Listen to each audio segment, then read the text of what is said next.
3 മാസമായി ശമ്പളം ലഭിക്കാത്തതിൽ പ്രതിഷേധിച്ച് സ്കൂൾ പാചക തൊഴിലാളികൾ ഭിക്ഷാടന സമരം നടത്തി.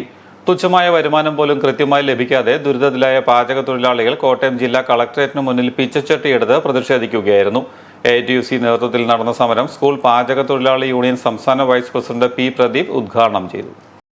പാചക തൊഴിലാളികൾക്ക് കേന്ദ്രത്തിൽ നിന്ന് 1000 രൂപയാണ് പ്രതിമാസം ഇവർക്ക് ഒരു തൊഴിലാളിക്ക് കൊടുക്കുന്നത്.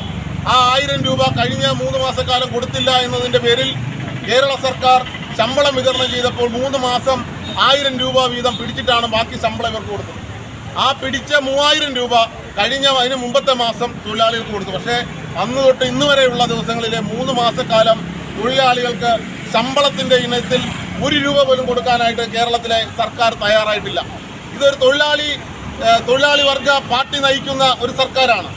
തൊഴിലാളി വർഗത്തിന് വേണ്ടി പണിയെടുക്കുന്ന ആൾക്കാർ വോട്ട് ചെയ്ത് വിജയിപ്പിച്ച ഒരു സർക്കാരാണ് ഇന്ന് കേരളം ഭരിച്ചുകൊണ്ടിരിക്കുന്നത്. തൊഴിലാളി വർഗത്തിന് വേണ്ടി ഭരണവർഗം എന്തെല്ലാമാണ് ചെയ്തിരുന്നത് എന്ന് പതിറ്റാണ്ടുകൾക്ക് മുമ്പ് നമ്മൾ ചിന്തിച്ചു നോക്കിയാൽ അറിയാൻ പറ്റും. PS ശ്രീനിവാസനും TV തോമസും അടക്കമുള്ള നേതാക്കന്മാർ കൊല്ലത്ത് കശുവണ്ടി തൊഴിലാളികളെ എങ്ങനെയാണ് സംരക്ഷിച്ചു നിർത്തിയതെന്നും കശുവണ്ടി കോർപ്പറേഷൻ എങ്ങനെയാണ് കേരളത്തിൽ ഉണ്ടായതെന്നും അതിന്റെ ചരിത്രം പരിശോധിച്ചാൽ നമുക്കറിയാൻ കഴിയും. കളക്ടറേറ്റ് മുതൽ തിരുനക്കരയിലെ ഗാന്ധി പ്രതിമ വരെ ഭിക്ഷാടനം നടത്തി. ഗാന്ധി പ്രതിമയ്ക്ക് സമീപം സമരം അവസാനിപ്പിച്ചു. സംസ്ഥാന ട്രഷറർ ആലീസ് തങ്കച്ചൻ അധ്യക്ഷത വഹിച്ചു. ജില്ലാ സെക്രട്ടറി സുജാത KR, സംസ്ഥാന കമ്മിറ്റി അംഗം വത്സലകുമാരി, മുൻ ജില്ലാ സെക്രട്ടറി ഏലിയാമ്മ ജോസഫ്, വിജയൻ വടക്കേക്കര, സിന്ധു രാജീവ്, സ്മിത ബിജു എന്നിവർ പ്രസംഗിച്ചു.